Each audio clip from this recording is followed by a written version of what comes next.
Guys আজকে মিতু কিন্তু নতুন ভিডিও শুটের জন্য কিন্তু রেডি হচ্ছে।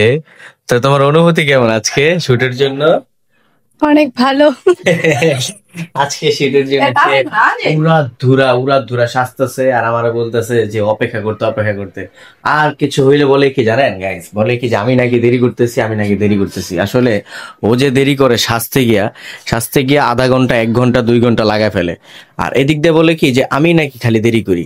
আপনারাই বলেন যে আসলে কি আমার দেরি হয় কিনা? মেয়ে মানুষের দেরি হয় না, আমার দেরি হয় যে আমি কিন্তু সব শেষ। আমি ready। কিন্তু ওই দিকে সে আধা ঘন্টা 1 ঘন্টা 2 ঘন্টা 3 ঘন্টা, এই যে দেখেন 3 ঘন্টা হয়ে গেছে অলরেডি। এখন টাইম বাজে কত দেখাই আপনাদের। টাইম বাজে কিন্তু এখন অলরেডি 2:30। শুরু করছে 12টা থেকে, শুরু করছে যে এখনো পর্যন্ত 12টা থেকে যে চলতেছে সাজা তো সাজাই। তো তার সাজা শেষই হচ্ছে না, যে আবার শুরু করতেছে যে আরেক চ্যাপ্টার। ভাই কবে যে মেয়ে মানুষের সাজা শেষ হইব আমি নিজেও জানি না, তারাও জানে না। আমি তো পরে ভাই তার নিজেরাও জানে না।